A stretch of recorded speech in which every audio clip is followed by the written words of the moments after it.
Nah, sekarang coba saya garis bawahi dulu. Tadi sempat dibacakan tapi kayaknya banyak peserta yang agak ngantuk-ngantuk dikit. Makanya kita ulang lagi. Pertanyaannya, boleh nggak sih menggunakan harta haram sebagai modal kerja atau modal usaha? Boleh atau tidak? Apa hukum menggunakan harta haram sebagai modal usaha? Ya? Boleh atau tidak? Nggak boleh. Kita ulang ya, keterangan yang tadi disampaikan oleh Syekhul Islam. Saya bukakan ulang. Wa qala Syekhul Islam, beliau menyebutkan, dan ini dikutip dalam Majmu' Fatawa. Fa in tabat hadhil baghi, jika ada seorang pelacur yang tobat, wa hadzal khammar, produsen khamr yang tobat. Berarti pendapatannya dari mana dia? Hasil ya sesuatu yang haram, hasil sesuatu yang haram. Baik.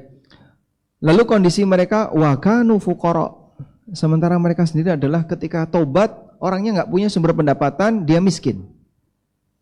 Jaza ayyusarrafa ilaihim min hadzal mal. Diperbolehkan harta yang haram tadi diberikan kepada mereka qadra hajatihim, sesuai dengan tingkat kebutuhan mereka. Hajah itu berarti kebutuhan pokok. Sehingga misalnya ada orang sumber pendapatannya jualan khamr, ketika dia tobat nggak punya keahlian yang lain, sehingga dia nggak punya pendapatan apapun, nggak punya tabungan apapun, boleh dikasih senilai kebutuhan dia. Fa in kana yaqdiru yattajiru aw ya'malu san'atan, kalau dia bisa berdagang atau bisa memproduksi sesuatu seperti menjadi produsen kain, u'tiyama yakunu lahu ra'samalin, maka diperbolehkan untuk diberikan apa yang menjadi harta haramnya tadi sebagai ra'samalin, sebagai modal. Nah, ini yang tadi kita sebutkan bahwa modal dengan menggunakan harta haram Syekhul Islam membolehkan. Tapi beliau kasih satu pilihan, satu alternatif. Wa ini qataradu minhu syai'a liyaktasibu bihi kana ahsan. Kalau dia utang itu, kalau dia jadikan itu sebagai utang, liyaktasibu bihi, untuk diusahakan, dijadikan sebagai modal kerja atau modal usaha, kana ahsan, itu lebih baik. Sehingga misalnya ada orang resign dari pekerjaan haram sebagai ex-bankir misalnya. Lalu dia nggak punya sumber pendapatan dan dia bukan tipe pengusaha, dulunya adalah karyawan. Begitu keluar, daftar kanan, daftar kiri, tidak ada yang mau nerima. Usia dia sudah 50-an.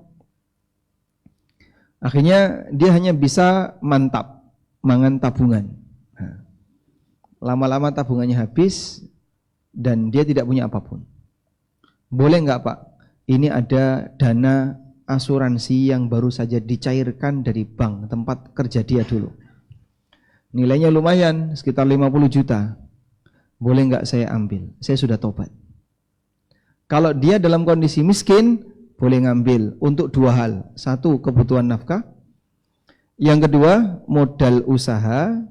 Tapi yang kedua ini kalau bisa dijadikan niat, dijadikan utang. Sehingga dia punya niat, saya ambil nafkah misalnya 10 juta untuk waktu 2 bulan. Ya? Sedangkan yang 40 juta saya gunakan untuk modal usaha. Modal usaha apa? Dia buka misalnya franchise ayam crispy. Baik. Dalam waktu 4 bulan, 5 bulan, penghasilan dia sudah 50 juta. Nah, maka yang 40 juta tadi dikembalikan. Dikembalikan kemana? Disalurkan ke fakir miskin atau fasilitas umum. Sebagaimana cara penyaluran uang riba. Nah, orang seperti ini layak untuk dibantu agar dia bisa segera lepas dari jerat sesuatu yang haram. Demikian saran yang disampaikan oleh Syekhul Islam. Dan ini juga yang ditegaskan dalam fatwa Islam, islamqa.info. Wa ala hadza, berdasarkan hal ini, Fayajuzu ayyu'tat taib, diperbolehkan bagi orang yang sudah bertobat untuk diberi ma yakunu ra'su malin yutajaru bihi, sesuatu yang dijadikan sebagai modal untuk diperdagangkan. Sawa'un raddahu aula, baik nanti dikembalikan atau tidak dikembalikan. Wal aula yarudduhu, dan sebaiknya dikembalikan. Sehingga nanti ketika modalnya sudah balik, kembalikan. Kamu tadi ngambil berapa dari uang haram itu? 30 juta. Modalmu sudah balik belum? Sudah. Udah ada untung. Baik, kembalikan yang 30 juta tadi. Fayatakhallasu minhu, sehingga dia bersihkan dirinya dari sesuatu yang haram, bi'ta'ihi lil fuqara wal masakin, dengan dia serahkan kepada orang fakir miskin. Walhamdulillah. Demikian solusi bagi mereka yang sudah meninggalkan sesuatu yang haram, tapi dia tidak punya sumber pendapatan yang lain, maka dia bisa bertahan dengan hasilnya yang dulu untuk dijadikan sebagai usaha sampai dia bisa mengembalikan. Wallahu a'lam.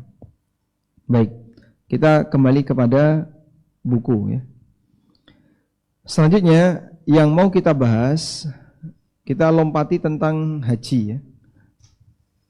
Yang mau kita bahas ini, Pak, berkaitan dengan illah, kenapa sesuatu itu diharamkan dalam syariat.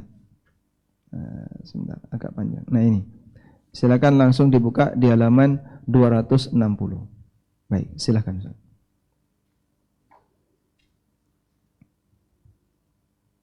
Nah, betul.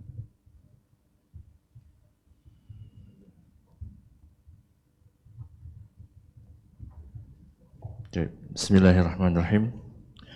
Memahami illah larangan jual beli. Illah itu apa illah? Sesuatu yang melatar belakangi adanya hukum. Itu namanya illah.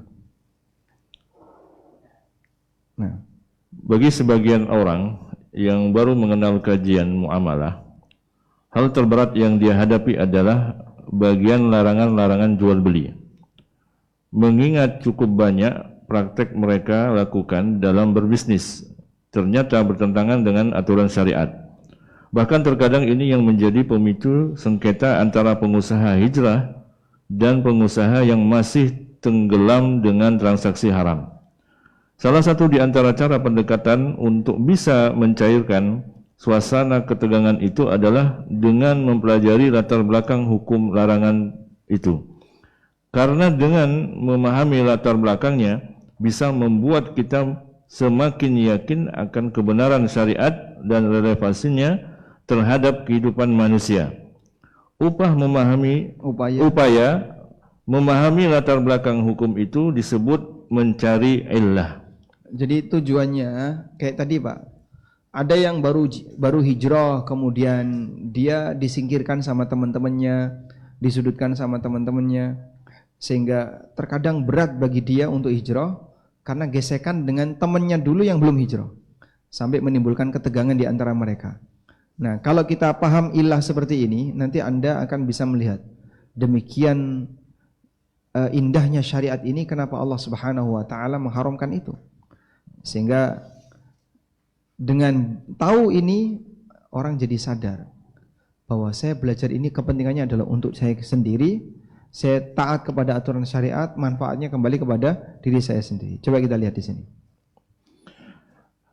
Illah secara bahasa memiliki dua makna.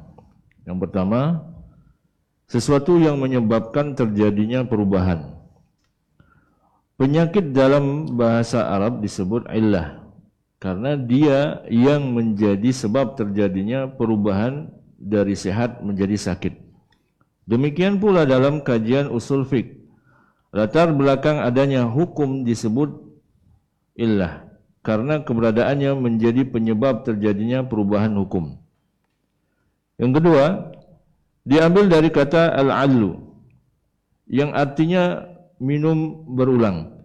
Kaitannya dengan istilah illah dalam fiqh, makna bahasa ini karena keberadaan hukum berulang dengan berulangnya keberadaan illah yang menyebabkan para mujtahid berulang dalam menyimpulkan hukum. Baik. Kita baru di area makna bahasa. Diulangi coba Pak. Illah secara bahasa artinya apa Pak? Illah secara bahasa artinya ada dua makna. Yang pertama apa tadi? Sesuatu yang menyebabkan adanya perubahan. Sesuatu yang menyebabkan adanya perubahan. Makanya sakit itu disebut illah. Dan adanya hukum mengikuti illah. Karena dengan keberadaan illah ada perubahan hukum. Makna yang kedua apa? Berulang. Illah secara bahasa dari kata al-allu. Al-allu artinya apa tadi? Minum berkali-kali. Kenapa disebut illah yang secara bahasa dari kata al-allu? Karena illah ini berulang. Setiap kali ada illah, di situ ada hukum. Sehingga ketika illah ini berulang, hukumnya juga berlangsung secara berulang. Selanjutnya. Sementara secara istilah illah didefinisikan al-ma'na alladhi 'allaqa syar'u al-hukma 'alaihi. Sesuatu al-makna di mana syariat mengkaitkan adanya hukum dengannya. Illah larangan jual beli berarti sesuatu atau keadaan yang menyebabkan transaksi jual beli itu dihukumi terlarang secara syariat. Dan secara umum, illah jual beli yang haram ada 3. Yang pertama karena mengandung unsur kezaliman.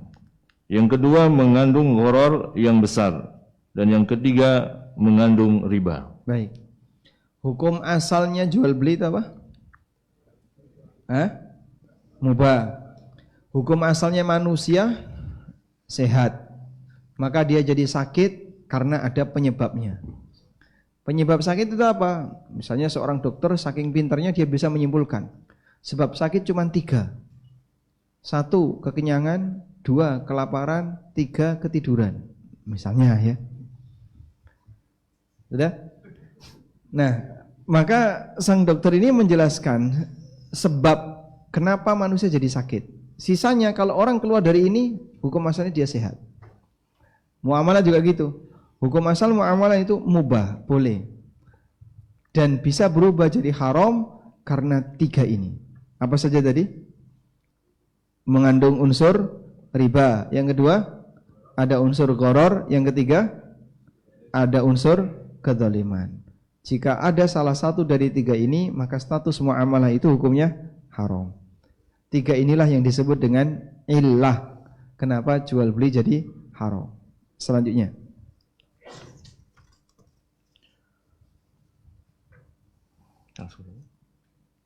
Nah. Catatan tentang transaksi yang haram. Baik, kita langsung masuk ke catatan terkait transaksi yang haram. Sebelum membahas illah larangan jual beli, ada 3 catatan yang perlu diperhatikan terkait transaksi yang haram. Pertama, jual beli yang haram itu hanya sedikit. Hukum asal jual beli adalah halal dan mubah. Sementara yang haram sifatnya pengecualian. Terdapat kaidah yang menyatakan al-aslu fil muamalat al-hillu wal ibahah illa ma dallad dalil ala tahrimihi. Hukum asal dalam muamalah adalah halal dan mubah kecuali yang ditunjukkan keharamannya oleh dalil. Dan sesuatu yang dikecualikan tentu saja jumlahnya lebih sedikit. Kaitannya dengan ini, jika ada orang yang berkomentar setelah belajar Islam, jadinya semakin banyak yang dilarang. Ini riba, ini haram, itu gharar dan seterusnya. Hingga sebagian di antara mereka takut belajar fikih muamalah karena khawatir mendengar keterangan haram untuk prakteknya kesehariannya. Baik. Dan seperti itu banyak kasus ya. Sehingga kalau kajian-kajian masalah riba, kajian masalah sesuatu yang haram, orang takut untuk mendekat, takut untuk mendengar. Karena khawatir apa Pak? Engko nek ngerti tadi lain tuh. Aku nek ngerti tadi ora oleh. Wis, mending ra ngerti pisan. Biar tetap oleh. Berarti sebenarnya dia sudah tahu atau belum? Sudah, tapi nggak mau tahu. Ya. Maka orang seperti ini terkena 2 kali. 1, dia tetap melanggar yang haram, dia dosa. Dan yang kedua dia ya, tidak mau tahu. dan itu juga dosa. Oleh karena itu, kalaupun misalnya kita berhadapan dengan transaksi jual beli dan seterusnya, lalu dinasihati, nggak usah takut ya, karena itu untuk perbaikan kita, bukan untuk memperkaya Allah dan seterusnya. Nah, di sini ada pernyataan tadi ya, sesuatu yang dikecualikan tentu saja jumlahnya lebih sedikit. Sesuatu yang dikecualikan tentu saja jumlahnya lebih sedikit. Jadi misalnya seperti ini. Ada 100 peserta yang terdaftar. Dari 100 peserta yang terdaftar, semuanya hadir kecuali 95. Salah atau benar? Hah? Salah, kenapa salah? Karena kecualinya lebih banyak. Seharusnya gimana? Dari 100 peserta semuanya tidak hadir kecuali 5 orang. Paham? Sehingga setelah kata kecuali harus lebih sedikit. Ini kaidah baku ketika kita menggunakan kata kecuali. Baik, coba ini Pak. Kita mau belajar kata kecuali. Semua siswa hadir kecuali Pak Guru. Semua siswa hadir kecuali Pak Guru. Kalimat ini salah atau benar?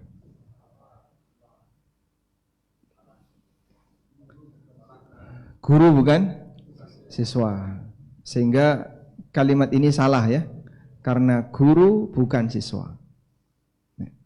Semua siswa hadir kecuali Rudi. Berarti Rudi siswa atau guru? Siswa. Kenapa? Belum tentu. Semua siswa hadir kecuali Rudi. Berarti Rudi siswa atau bukan? Siswa. Ya, kalimatnya benar. Kita tidak mengatakan kalimat salah. Ini kalimatnya benar. Enggak, yang Pak Guru tadi lupakan ya. Semua siswa hadir kecuali Rudi. Rudi ini kira-kira guru atau siswa?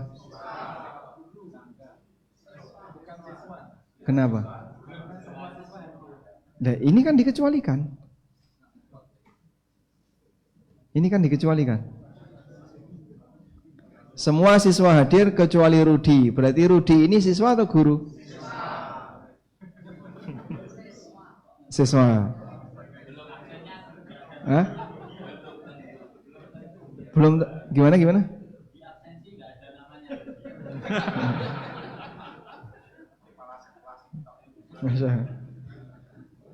Dia absensinya ada nama Rudi. Sudah di absen semua dari hasil presensi tadi, yang nggak hadir namanya Rudi. Maka dibuat kesimpulan semua hadir kecuali Rudi. Berarti Rudi ini begitu? Baik. Semua peserta, semua peserta makan kecuali Ahmad. Berarti Ahmad peserta atau bukan?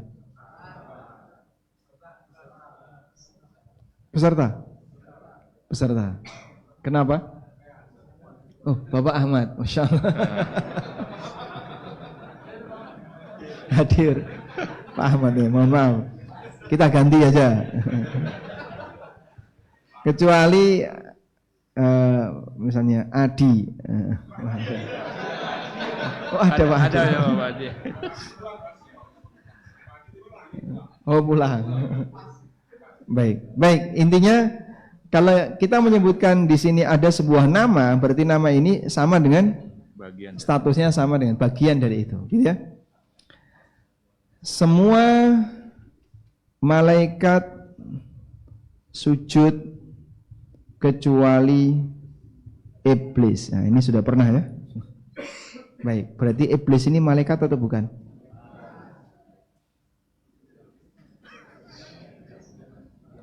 Semua malaikat sujud kecuali iblis. Iblis itu malaikat atau bukan?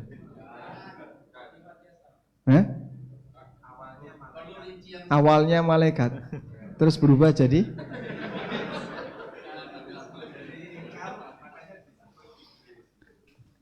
Awalnya malaikat, kemudian ingkar, maka disebut iblis. Malaikat itu tercipta dari apa? Cahaya. Kalau iblis tercipta dari api atau cahaya? Pada saat iblis ditanya oleh Allah, "Ma mana'aka an tasjuda id amartuk?" Kenapa kau tidak mau sujud ketika aku perintahkan? Apa kata dia? Ana khairum minhu khalaqtani min narin. Kau ciptakan aku dari api. Berarti bukan malaikat. Dan asalnya memang bukan malaikat. Dia tercipta dari api. Berarti iblis itu apa? Jin. Nah. Loh Pak, tapi kalimatnya kayak gini berarti salah dong Pak. Kalimatnya salah. Nah, teks Qur'annya kayak gitu. Fasajadal malaikatu kulluhum ajma'un illa iblis. Semua para malaikat sujud kecuali iblis. Berarti iblis malaikat atau bukan? Bukan. Terus penjelasannya gimana ini?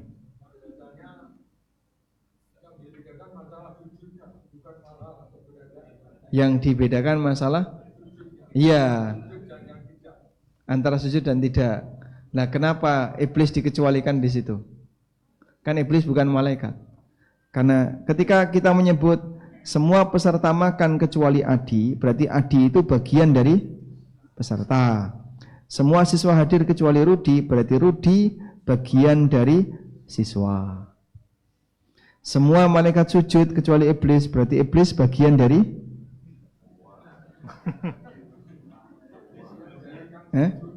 bagian dari yang sujud.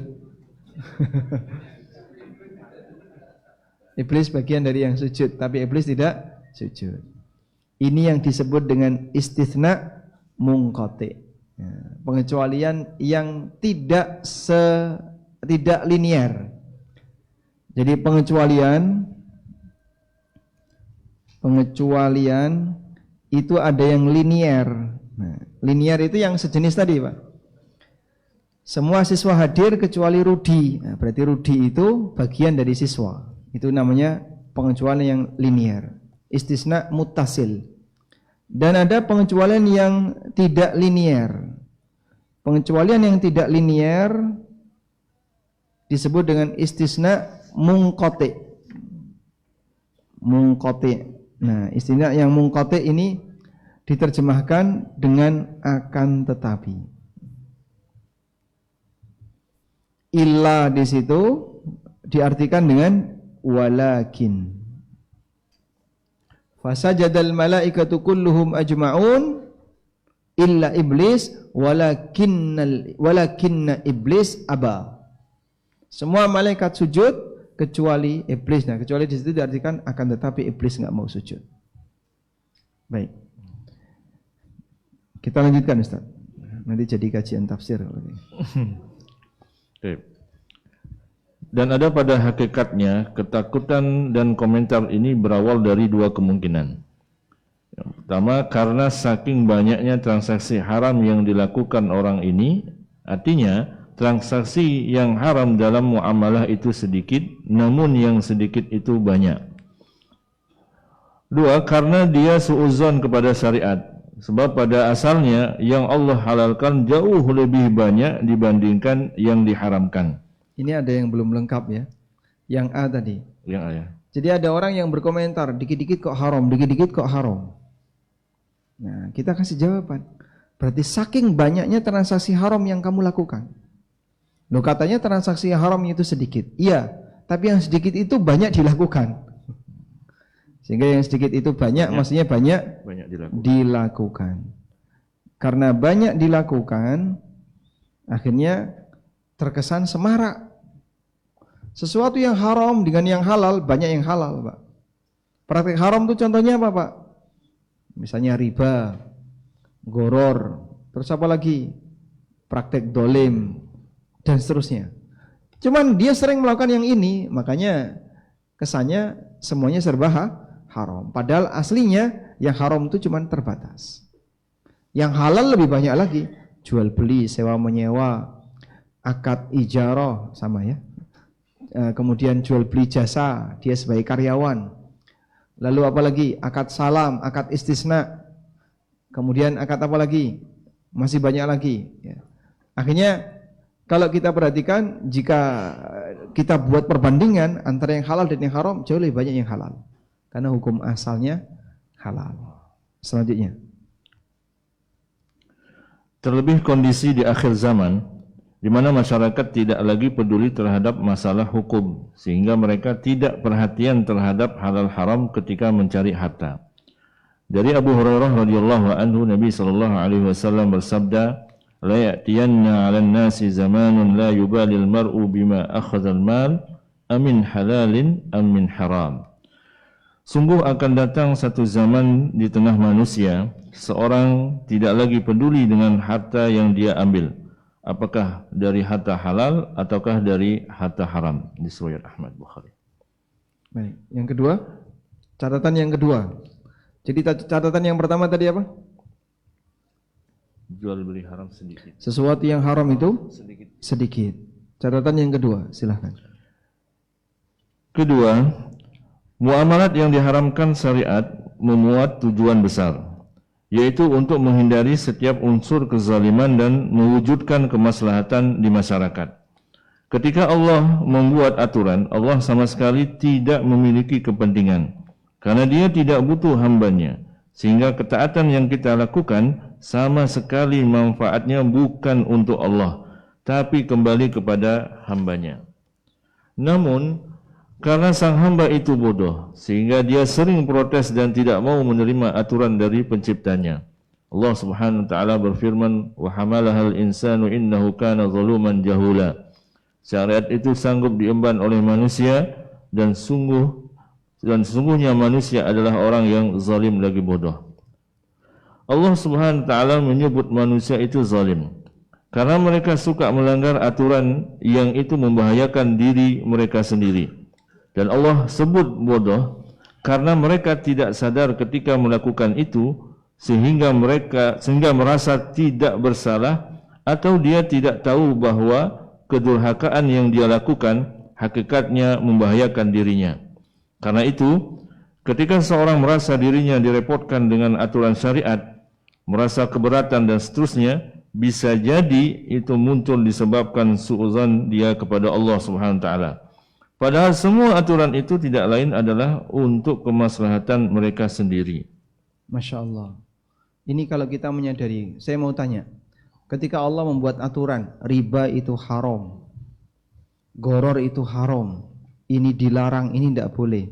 Apakah Allah punya kepentingan? Apakah Allah punya kepentingan? Ya? Buat apa? Allah tidak punya kepentingan. Lalu kenapa kok dilarang oleh Allah? Padahal Allah tidak punya kepentingan di sana. Karena untuk kebaikan hamba.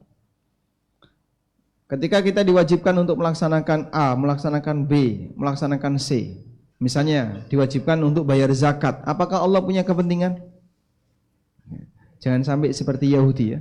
Saat Yahudi diperintahkan bayar zakat, mereka komentar apa? Innallaha faqirun wa nahnu agniya. Allah itu miskin dan kamilah yang kaya. Karena menurut pemahaman Yahudi, Allah itu mampu untuk memperkaya orang miskin. Kenapa minta bantuan kami? Kenapa enggak Allah sendiri yang ngasih kekayaan? Makanya mereka sebut Allah itu pelit. Yadullahi maglulah. Yahudi bilang tangan Allah itu terbelenggu. Dianggap Allah itu pelit, enggak mau bantu orang miskin, tapi Allah minta bantuan hambanya untuk membantu orang miskin. Masya Allah. Dia sendiri nggak mau keluar hartanya untuk orang miskin. Subhanallah. Ini perkataan siapa? Yahudi. Nah, maka kalau sampai ada orang yang berpemahaman seperti ini, ya, bahwa dia ketika melakukan ketaatan itu hakikatnya akan menguntungkan Allah Subhanahu wa taala, Maha suci Allah dari hal itu. Allah tidak butuh ketaatan dari hambanya.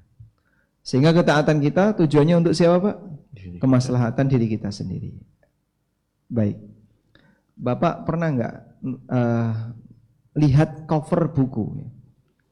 Buku itu berjudul, kalau enggak salah, Tuhan izinkan aku untuk durhaka.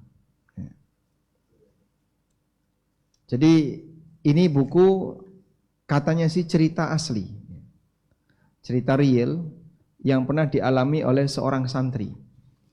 Dia seorang santri putri di sebuah ma'had, di sebuah pesantren, yang dulu dia menghafalkan Quran, menghafal hadis, ikut kajian bersama para gurunya. Intinya sebagaimana kegiatan para santri pada umumnya. Dia belajar agama, dia sholat, dia ibadah. Ya? Tapi dia punya banyak masalah. Masalah pada dirinya, masalah dengan lingkungannya, masalah dengan keluarganya. Sampai akhirnya dia lulus dari pesantren, kemudian dia kuliah. Di tempat kuliah dia juga punya banyak masalah. Dia punya masalah ekonomi, dia punya masalah ini, masalah itu, sampai membuat dia itu stres. Lalu dia merasa, Tuhan ada di mana? Yang selama ini saya berusaha untuk taat kepada Tuhan. Selama ini saya beribadah kepada Tuhan, tapi Tuhan tidak pernah membantu masalah saya. Maka mulai hari ini, mulai detik ini, saya menyatakan diri, menarik diri dari Tuhan. Itu kayak seorang karyawan terus resign dari perusahaan.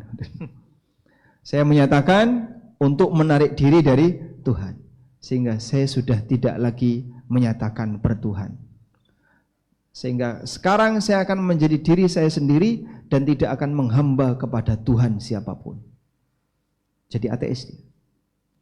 Lalu dia berbuat aneka maksiat sampai berbuat zina untuk mendapatkan uang, karena dia merasa saya bisa lebih bahagia dengan cara ini daripada saya menghamba kepada Tuhan sementara masalah ekonomi saya tidak pernah selesai. Itu ditulis dalam sebuah novel, judulnya Tuhan Izinkan Aku Untuk Durhaka. Ya, karena dia merasa dengan taat kepada Tuhan itu keuntungannya untuk Tuhan. Nah sekarang aku maksiat kepada Tuhan, biar Tuhan emosi sama saya. Masya Allah, balas dendam sama Tuhan. Cara berpikir kayak gini, Indonesia ono kaya ngono, Pak. Baik. Ini orang yang salah kaprah dalam berpikir ya. Ada juga banyak orang yang mengatakan ya seperti yang tadi pagi kita sempat singgung. Sudahlah biarkan saja saya seperti ini. Kalau memang Tuhan memberi saya hidayah, saya akan berubah. Emang kamu seorang nabi yang bisa merasakan turunnya wahyu? Penjelasan yang sudah ada di hadapanmu ini adalah hidayah. Tinggal kau mau ngambil atau tidak. Tapi yang dia tunggu bukan itu. Saya ingin merasakan seperti ada cahaya yang turun dari atas, kemudian tiba-tiba masuk melalui batuk saya. Masya Allah. Kayak apa itu Mas? Ini korban film Son Goku. Baik, kita lanjutkan. Syekhul Islam menjelaskan. Syekhul Islam menjelaskan, inna amatan ma nuhiya anhu. Inna amatan ma nuhiya anhu fil kitab was sunnah min al muamalat ya'udu ila tahqiqil adli wan nahyi 'anil zulm. Diqqahu wa jullahu. Mislu aklil mal bil batil wa jinsihi min ar riba wal maisir. Umumnya transaksi muamalah yang dilarang dalam Al-Qur'an dan Sunnah kembali kepada upaya mewujudkan keadilan dan larangan untuk berbuat zalim, baik yang besar maupun yang kecil, seperti makan harta secara batil dan sejenisnya, yaitu riba dan judi. Baik, ini penjelasan yang disampaikan oleh Syekhul Islam. Jadi kalau kita perhatikan kenapa ada muamalah yang dilarang, karena ini untuk mewujudkan apa? Keadilan, prinsip keadilan tadi ya, dan menghindari kezaliman, baik yang kecil maupun yang besar. Seperti makan harta secara batil, riba dan judi, itu semuanya tujuannya adalah untuk menghindari potensi kezaliman. Jadi riba itu haram atau halal, Pak? Haram. Riba yang diharamkan saja bocornya banyak, Pak. Bocornya banyak itu gimana, Pak? Korban ribanya banyak sekali. Dalam posisi riba itu diharamkan banyak sekali ancaman dan seterusnya. Saya sempat membayangin ya, orang sering bilang kajian muamalah yang merepotkan kayak gini salah satunya adalah masalah riba. Kenapa kok riba terus? Riba haram, di mana-mana didengungkan riba haram, bosan. Saya bayangin, andaikan riba itu dihalalkan jadi apa ya? Andaikan riba itu dihalalkan, mungkin orang yang pertama kali praktek riba adalah ustadz. Masya Allah. Sehingga Ustadz menawarkan kepada para jamaah, bagi Bapak Ibu ingkang ngersake utang monggo kula gawakne. Masya Allah. Sehingga setiap pertemuan Ustadz jadi tukang kredit. Meminjamkan uang kepada jamaah. Niki 1 juta. Kalau saya karena saya murah-murahan saja, bunganya per bulan 1%. 1 juta bunganya Rp1.000 per bulan. Wah, domoro ning ANB kabeh. Utang ning ANB wae murah. Kebayang enggak kira-kira, Pak? Rusak tatanan sosial. Tatanan sosial akan rusak. Sehingga para tokoh agama bisa jadi dia akan menjadi penjual riba. Mentransaksikan utang piutang ribawi. Itu kalau riba dihalalkan, Pak. Nah, riba yang sudah diharamkan saja dengan suasana bocor yang demikian banyak, dan juga kadang ada sebagian dari tokoh agama yang membela dan seterusnya. Coba kalau dihalalkan, gak karuan itu. Maka yang miskin makin tertindas, yang kaya makin kaya. Kembali seperti zaman perbudakan di masa jahiliyah. Sampai pada titik orang gak bisa bayar. Ketika sudah gak bisa bayar dan tidak beraturan, akhirnya yang terjadi apa? Mereka menjual diri. Ya sudahlah, saya sudah nyerah untuk nyaur utang, saya sudah nyerah untuk bisa bayar utang, saya bayar pakai diri saya sendiri. Sehingga dia jadi budak. Dan itu salah satu di antara latar belakang kenapa orang bisa jadi budak di masa jahiliyah. Kalau dalam Islam, orang hanya bisa jadi budak melalui satu jalur. Apa itu, Pak? Apa itu? Kekufuran. Sehingga ketika ada orang kafir dikuasai oleh kaum muslimin, maka tawanannya jadi budak.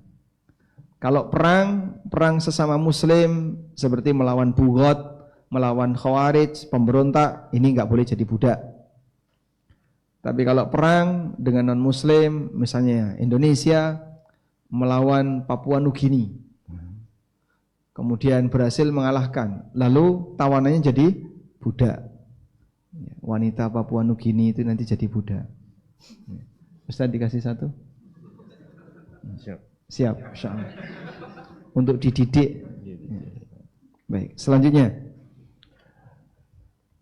Ketiga, jual beli yang Allah haramkan umumnya diganti dengan transaksi yang halal. Sebagai contoh, Allah melarang riba dan Allah gantikan dengan jual beli. Allah Subhanahu wa taala berfirman, "Wa ahallallahu al-bai'a wa harrama riba." Allah halalkan jual beli dan Allah haramkan riba. Allah melarang judi dan Allah gantikan dengan transaksi semisal namun halal, seperti mudharabah atau musyarakah. Memberikan modal untuk usaha bersama, jika untung dibagi bersama dan jika rugi ditanggung bersama. Baik. Apa alasan orang yang menghalalkan riba? Ya, coba mulai sebentar. Dzalika bi annahum qalu innamal bai'u mithlur riba. Coba ini, Pak. Alladzina ya'kuluna ar-riba la yaqumuna illa kama yaqumul ladzi yatakhabbathu asy-syaitanu minal mas.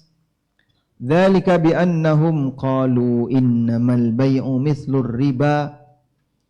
Orang yang makan riba nanti akan dibangkitkan di hari kiamat seperti orang yang kerasukan setan.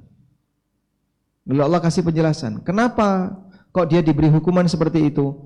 Dzalika bi annahum qalu innamal bai'u mithlur riba. Karena mereka mengatakan jual beli itu seperti riba. Ada yang salah enggak dengan analogi itu? Baik. Coba Anda lihat ini ya. Apa yang mereka bilang? Mereka bilang apa? Mereka jual beli itu seperti riba. Mereka mengatakan jual beli itu seperti riba. Mereka tidak mengatakan riba itu seperti jual beli. Tapi yang mereka katakan jual beli itu seperti riba. Baik, coba lihat ilustrasi ini. Kalimat ini namanya apa, Pak? Apa namanya? Analogi ya. Kalimat analogi. Jual beli itu seperti riba. Namanya kalimat apa? Analogi. Sudah? Coba gini. dia pinter seperti Pak Habibie misalnya. Dia pinter seperti Pak Habibie. Siapa yang lebih pinter, dia atau Pak Habibie? Hah? Pak Habibie. Kenapa? Yang seperti. Jadi kata setelah seperti itu jadi apa? Jadi standar ya. Jadi standar. Misalnya dia cakep. Nah, dia cakep seperti Yusuf. Nah, berarti siapa yang lebih ganteng, dia atau Yusuf? Yusuf. Paham ya? Baik. Wajahnya seperti bulan. Mana yang lebih banyak jerawatnya? Wajahnya dia bulan? Bulan. Hah? Oh, bulan nggak berjerawat. Bulan. Wajahnya seperti bulan. Mana yang lebih cerah, bulan atau wajahnya? Bulan. Paham? Baik. Jual beli seperti riba. Nah, kalimatnya kayak gini. Mana yang lebih baik, jual beli atau riba? Riba kalau itu. Mana yang lebih baik kalau seperti ini? Riba. Riba atau jual beli? Hah? Jadi kalau kita pakai kaidah tadi, Pak, kata setelah seperti ini jadi standar. Paham? Sehingga Anda tadi bilang dia pintar seperti Pak Habibie, oh Pak Habibie lebih pintar. Dia ganteng seperti Yusuf, Yusuf lebih ganteng. Paham? Jual beli seperti riba, berarti mana yang lebih jadi standar? Riba. Ribanya. Nah, makanya orang ini saking gilanya terhadap riba, sampai dia jadikan riba itu lebih baik daripada jual beli. Seharusnya analogi yang lebih mending kalau dia menggunakan kalimat riba seperti jual beli. Ini lebih mending daripada yang pertama, Pak. Dan dua kalimat ini berbeda. Dua kalimat ini berbeda. Kalau orang mengatakan jual beli seperti riba, dengan mengatakan riba seperti jual beli, mana yang lebih mending? Yang kedua lebih mending. Berarti dia menilai jual beli ini jadi standar. Nah, riba itu kayak jual beli. Dia enggak, saking kuatnya pembelaan dia kepada riba, sampai dia mengatakan jual beli itu seperti riba. Maka dia dihukum oleh Allah di hari kiamat saat dibangkitkan kesetanan. Karena dulu ketika di dunia dia kesetanan riba. Makanya dia mengatakan dzalika bi annahum qalu innamal bai'u mithlur riba. Itu disebabkan karena mereka mengatakan jual beli itu seperti riba. Saking senangnya mereka kepada riba. Lalu dibantah oleh Allah, wa ahallallahu al-bai'a wa harrama riba. Allah halalkan jual beli dan Allah haramkan riba.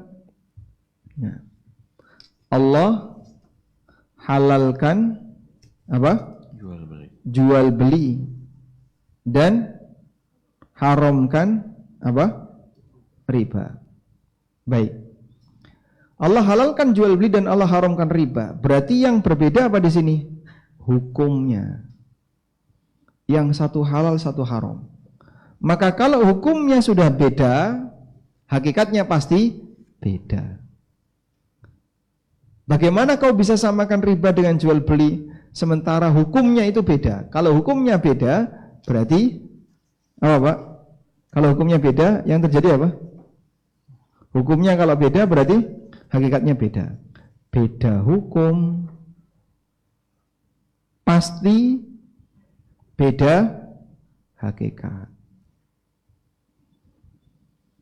Sehingga tidak mungkin kalau beda hukum sama hakikat itu nggak mungkin. Saat mereka mengatakan jual beli itu sama dengan riba, Allah jelaskan hukumnya beda.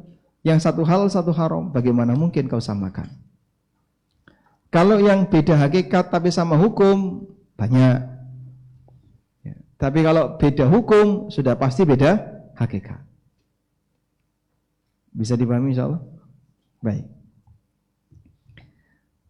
Dari sinilah menyamakan yang beda itu kezaliman. Membedakan yang sama juga kezaliman. Maka mengatakan riba sama dengan jual beli, dolim. Karena dia sama dengan apa tadi? Menyamakan yang beda. Baik. Lelaki dan perempuan sama atau beda? Sama atau beda? Beda. Hah? Sebentar, ngantuk sih, ngantuk. Sama atau beda? Beda. Apa dalilnya? Enggak perlu dalil, Pak, sudah kelihatan. Walaysa dzakaru kal untha. Laki-laki tidak sama dengan perempuan. Nah, maka siapa yang mengatakan podo-podo menungsane kok, lanang wedok iki ya podo, salah. Podo-podo menungsane, lanang wedok podo ya salah.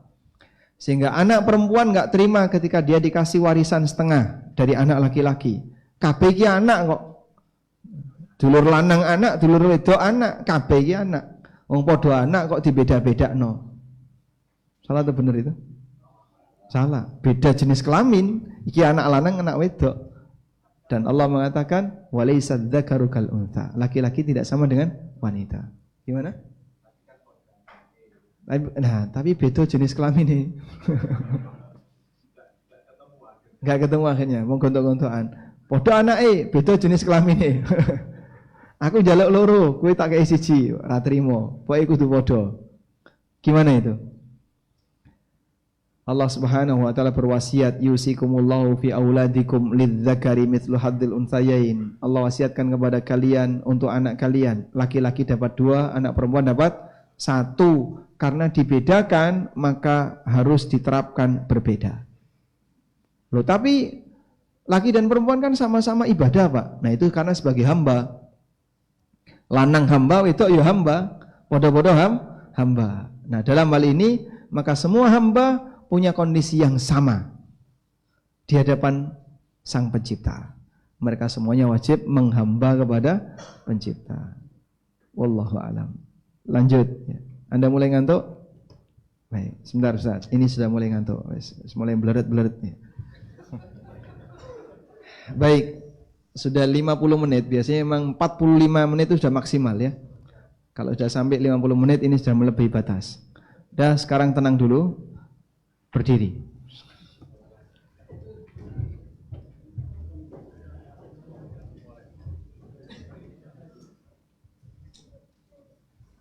Sudah.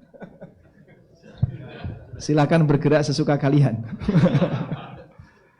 Baik, tarik tangan ke atas. Tangan ditarik ke atas bisa nggak? Satu dulu ya. Yang kiri ke samping, nyampluk. Terus gimana, Sat? Oh, ke belakang. Terus kemana lagi ya? Gini ya. Stretching. Satu lagi.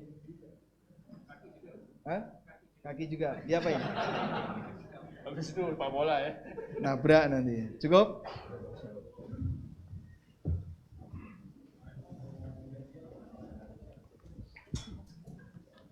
Masya Allah. Masih ngantuk?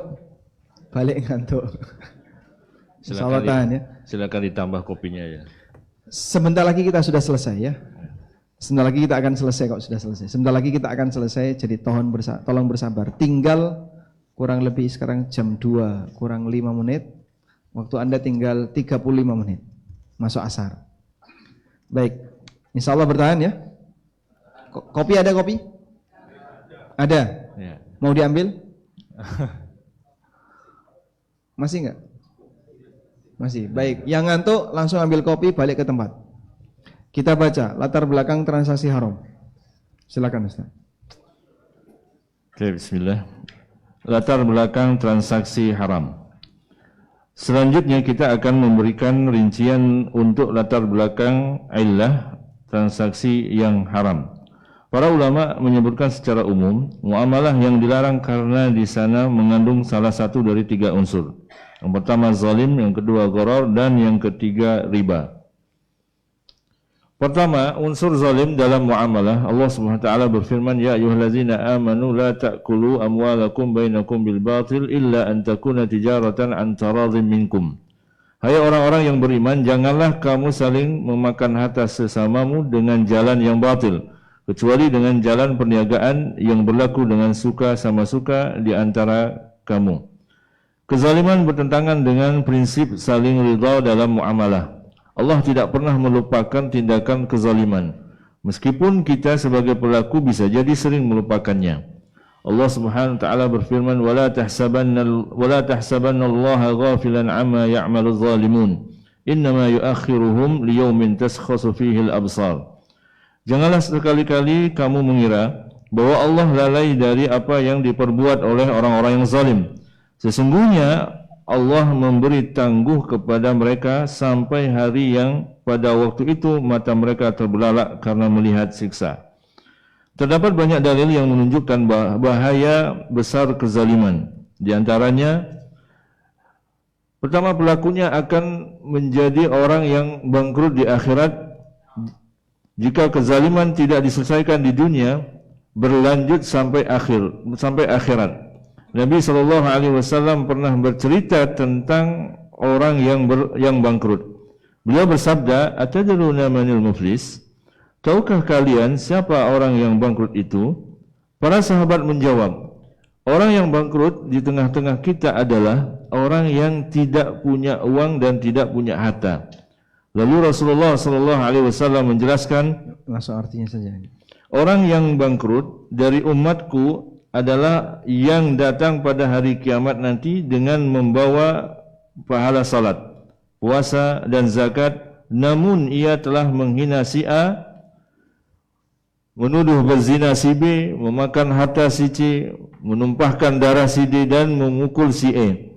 Maka si A diberi pahala kebaikan dari si B dan si C diberi pahala kebaikannya apabila amal kebaikannya habis sebelum terbayar semua kezalimannya. Dosa-dosa mereka yang dizalimi itu diambil lalu dilemparkan kepadanya. Kemudian dia dilemparkan ke dalam neraka. B. Doa orang yang dizalimi mustajab. Tidak ada hijab untuk doanya. Orang yang dizalimi doanya sangat mustajab. Hingga Nabi SAW mengingatkan, "Ittaqi da'watal mazlum fa innaha laysa bainaha wa bainallahi hijab." Takutlah kalian terhadap doanya orang yang dizalimi, karena tidak ada tabir antara dia dengan Allah. Dalam riwayat lain, beliau mengatakan, "Da'watul mazlum mustajabah." Doanya orang yang dizalimi itu mustajab. Karena itulah dulu para ulama ketakutan ketika menzalimi orang lain. Jangan-jangan orang yang menzalimi ini mendoakan keburukan untuknya. Yazid bin Hakim mengatakan, belum pernah saya merasa melebihi segan terhadap wibawa orang yang saya zalimi. Sementara saya tahu tidak ada yang akan menolongnya kecuali Allah. Lalu dia mengatakan kepadaku, saya pasrahkan perbuatanmu kepada Allah. Di antara kita ada Allah. Baik, jadi kalau sampai seperti itu, ulama itu ketakutan ya. Habis mendolimi orang lain itu sampai gemeteran. Habis mendolimi orang lain, dia ketakutan kepada orang itu. Masya Allah. Karena dia punya iman dan dia yakin ini orang kalau berdoa kepada Allah, Allahumma, Bapak mau pilih mana? Celaka dunia atau akhirat? Bisa langsung mustajab di tempat. Selanjutnya, C. Kezaliman adalah sumber kegelapan di hari kiamat. Dari Ibnu Umar radhiyallahu anhu, Nabi SAW bersabda, kezaliman adalah kegelapan di hari kiamat. Kezaliman menjadi kegelapan di hari kiamat karena kezaliman ini akan menjadi tabir baginya, sehingga menghalanginya dari rahmat Allah dan menghalanginya untuk bisa melihat Allah di hari kiamat. Masya Allah, kezaliman bisa menghalangi dia dari rahmat Allah dan menghalanginya untuk bisa melihat Allah di surga di hari kiamat. Selanjutnya, D. Kezaliman tidak akan pernah Allah biarkan. Dari Anas bin Malik radhiyallahu anhu, Nabi SAW bersabda, adapun kezaliman yang tidak mungkin dibiarkan oleh Allah adalah kezaliman hamba pada orang lain sampai kezaliman tersebut terbayar. Ada berapa jadinya bahaya kezaliman yang Anda hafal di sini? 4. Sebutkan. Pelakunya akan jadi orang yang bangkrut. Yang kedua, memiliki doa. Doa yang dizalimi mustajab. Yang ketiga, Sumber kegelapan. kezaliman adalah sumber kegelapan di hari kiamat. Maksudnya, jadi tabir bagi dia dari rahmat Allah, hidayah dan bisa melihat wajah Allah. Yang keempat, Allah tidak akan pernah membiarkan tindakan kezaliman, sehingga itu akan dibalas.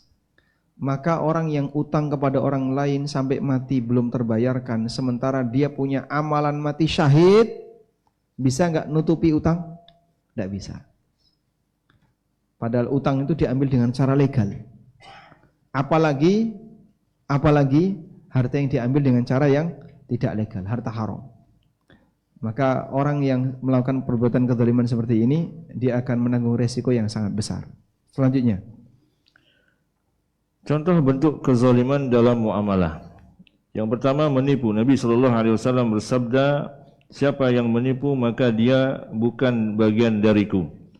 Termasuk di antara penipuan adalah tidak menceritakan aib barang padahal penjualnya tahu bahwa pada barang yang dia jual itu ada cacatnya. Nabi SAW pernah melewati setumpuk gandum yang dijual.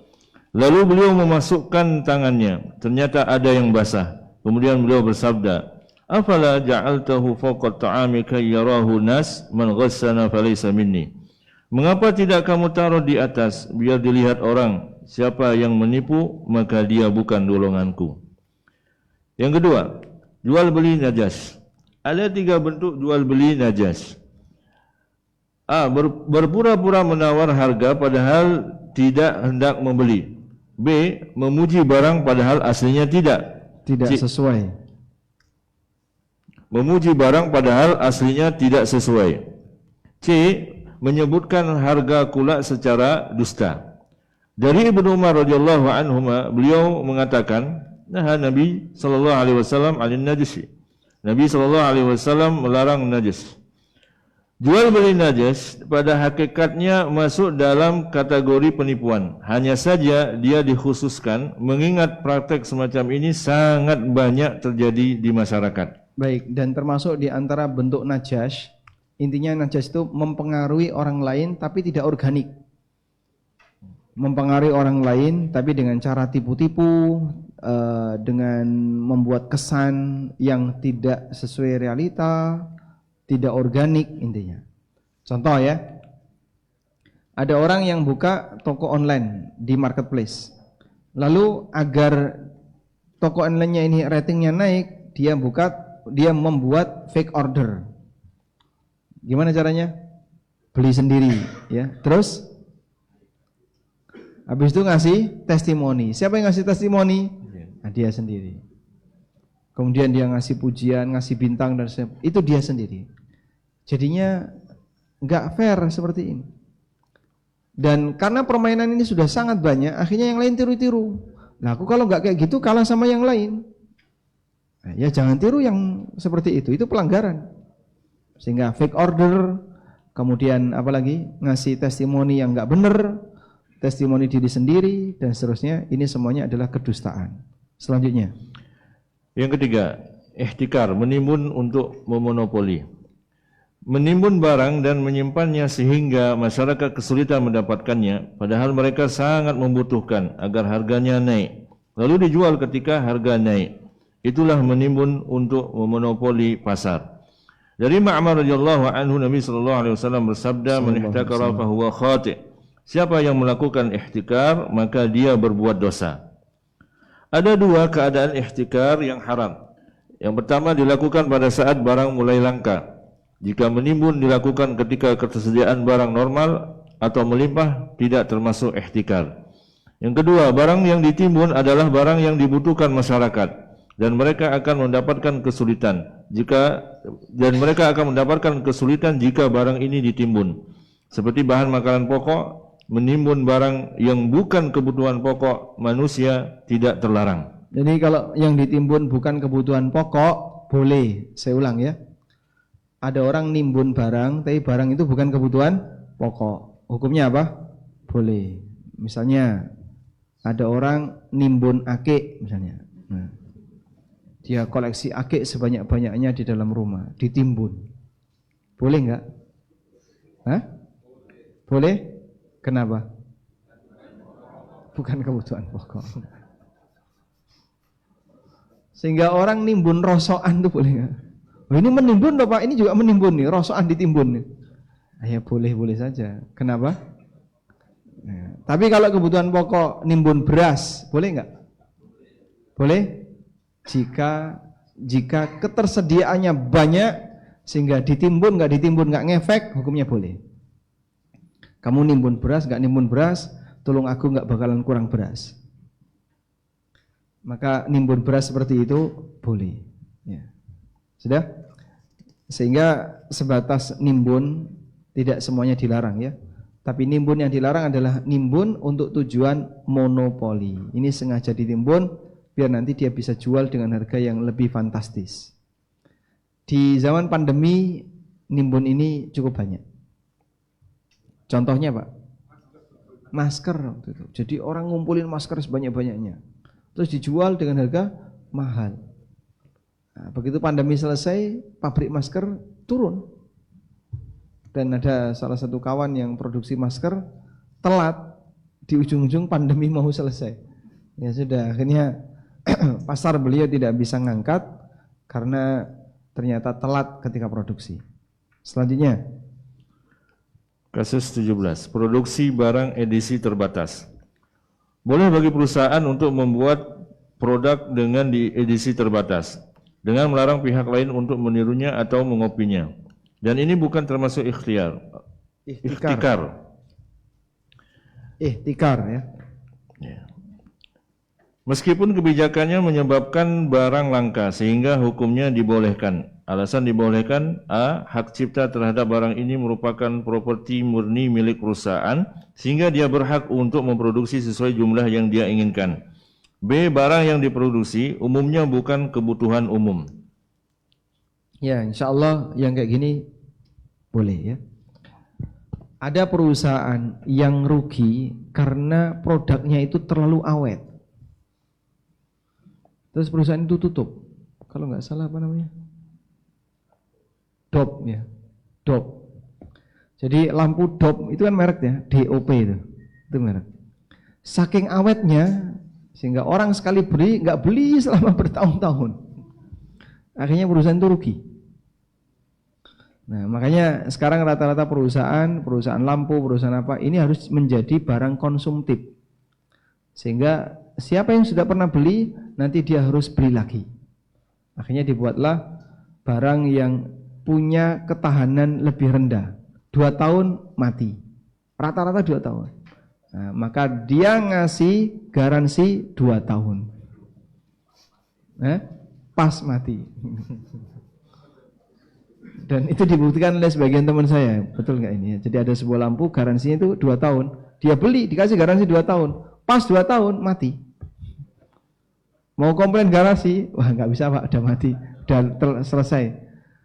Masa garansinya sudah selesai. Baik. Selanjutnya yang kedua, unsur gharar dalam jual beli. Kedua, unsur gharar dalam jual beli. Secara bahasa, gharar adalah bentuk masdar dari gharara yughariru tagrir, yang artinya memposisikan diri atau hartanya di posisi yang bahaya. Gharar juga berarti menipu, al-khida'.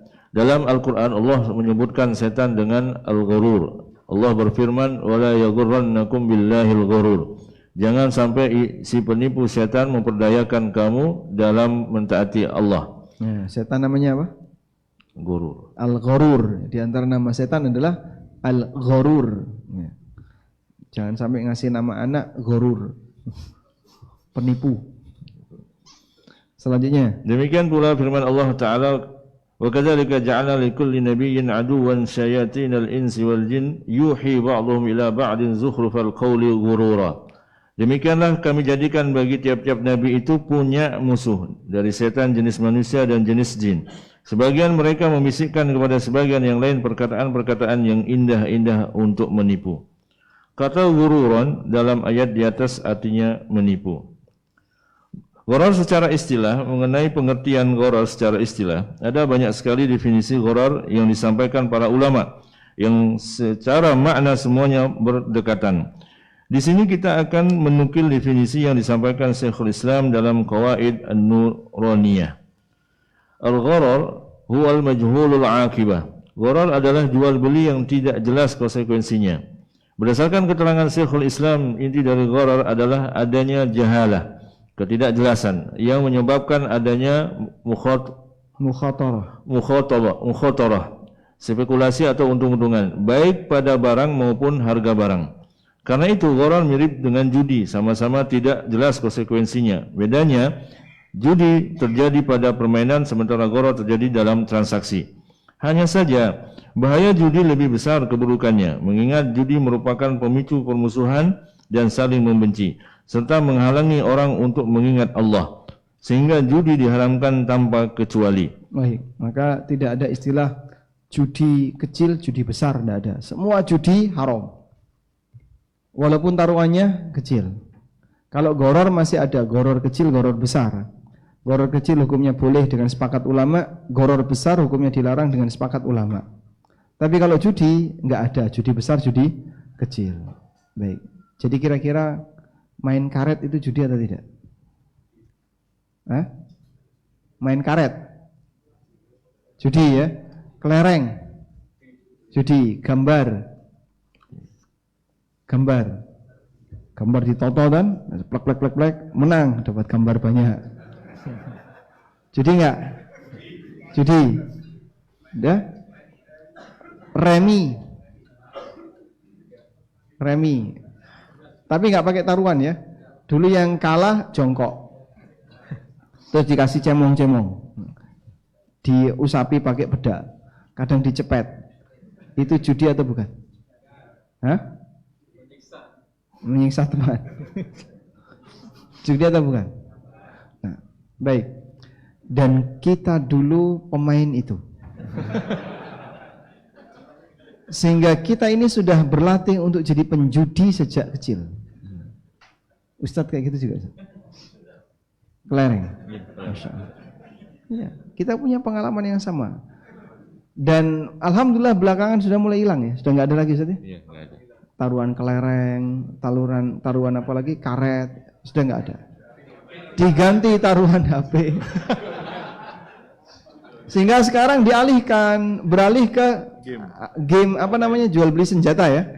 Nah, jadi beli sekian, nanti ketika untung dapat senjata baru, jual. Sama dengan judi. Cuman berubah wujud jadi game perang-perangan. Game online. Bahkan tuh katanya sampai bisa mendapatkan tawanan. Hasilnya dapat tawanan. Nah, tawanannya cewek misalnya, gambar cewek. Masya Allah. Canom disuguhi kayak gitu, gak karuan kayaknya. Baik. Dulu judi, sekarang judi. Berarti Indonesia ini banyak yang pintar judi. Karena terlatih sejak kecil. Makanya mungkin anak-anak kita perlu dijaga baik-baik ya. Orang tuanya yang dulu pernah hidup dalam situasi lingkungan gelap-gelapan, mudah-mudahan anaknya lebih terang. Amin. Dan tentang judi adalah firman Allah di surat Al-Maidah ayat 90 dan 91. Di situ ada apa? 10 sisi larangan kenapa judi itu, atau 10 sisi kenapa judi dilarang. Coba Anda lihat ya. Nomor 1, ya ayyuhalladzina amanu, didahului dengan panggilan iman. Nomor 2, Allah iringi judi itu dengan penyebutan al-ansab wal azlam. Disetarakan dalam deretan kalimat dengan berhala dan mengundi nasib. Yang ketiga disebut oleh Allah sebagai rijsun, amalan najis. Yang keempat min amali syaitan, praktek setan, perbuatan setan. Yang kelima Allah perintahkan fajtanibu, jauhilah. Yang keenam Allah kasih janji la'allakum tuflihun. Yang ketujuh Allah menyebutkan bahwa setan menggoda ini untuk menimbulkan apa? Al-udwan, ayyuki bainakumul udwan, al-adawah, wal baghdha dan kebencian, fil khamri wal maisir, wa yasuddakum an dzikrillah, 9 menghalangi kalian dari zikrullah, yang ke-10 wa anis shalah dan menghalangi kalian dari salat. Di bagian akhir Allah tanya, fahal antum muntahun, terus kapan awakmu leren? Fahal antum muntahun, kapan awakmu leren?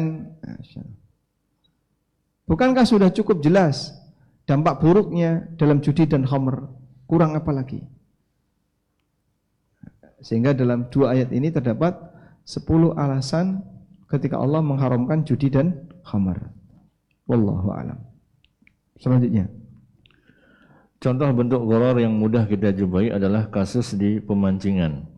Ada orang masuk pemancingan diminta bayar 100.000 untuk memancing selama 1 jam dengan ketentuan pelanggan hanya diberi hak untuk memancing di empang selama 1 jam. Dapat ikan maupun tidak, jika sudah habis waktu 1 jam, dia tidak boleh memancing. Dalam kasus memancing ini tidak jelas diperjualbelikan. Pelanggan membayar 100.000 hanya membeli peluang untuk bisa mendapatkan ikan. Jika pelanggan mendapat banyak ikan, dia untung sementara pemilik empang bisa rugi besar. Sebaliknya, ketika pelanggan tidak dapat ikan, dia rugi dan pemilik empang yang untung. Sebagaimana transaksi riba, transaksi yang mengandung mukhatarah dan gharar hukumnya dilarang sekalipun dilakukan saling ridha. alhamdulillah. Baik. Jadi statusnya dilarang bukan karena masalah tidak saling ridho. Gharar itu saling ridho, tapi tetap dilarang. Selanjutnya, gharar di masa jahiliyah. Masyarakat jahiliyah termasuk sangat kreatif dalam membuat transaksi gharar. Ada banyak ragam bentuk transaksi gharar yang mereka praktekkan, sehingga terdapat banyak hadis yang melarang aneka bentuk transaksi jahiliyah karena alasan gharar. Kita akan sebutkan beberapa hadis seputar gharar dengan harapan kita bisa memahami makna gharar secara lebih utuh. alhamdulillah. Baik.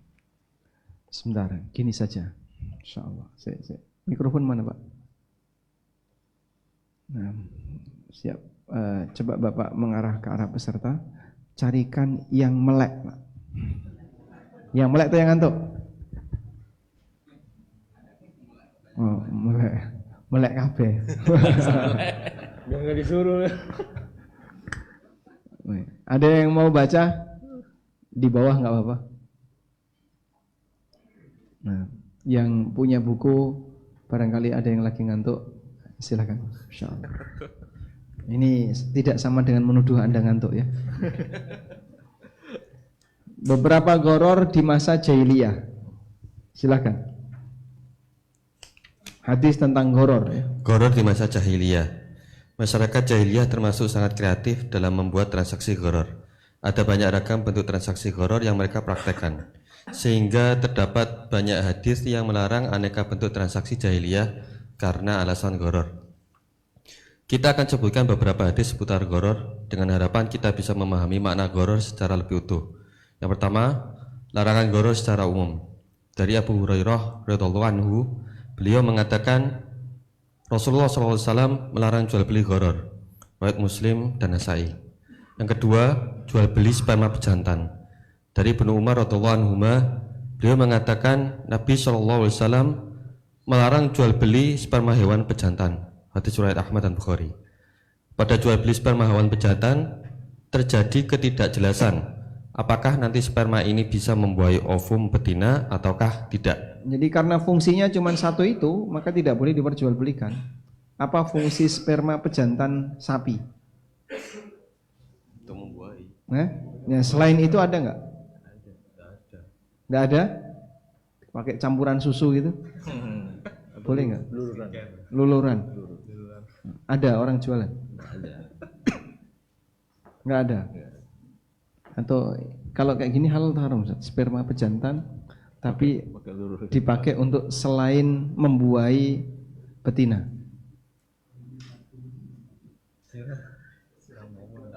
Hah? Dibuat apa? Ya, luluran misalnya. Kan proteinnya tinggi katanya. Atau dipakai campuran susu. Diminum boleh nggak? Halal atau haram, Ustaz? Sperma pejantan untuk dikonsumsi.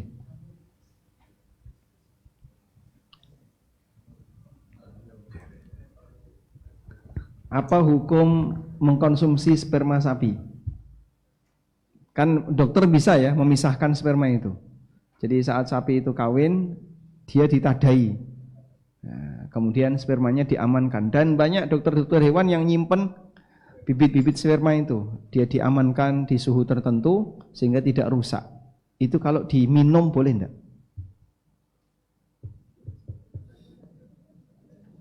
Hah?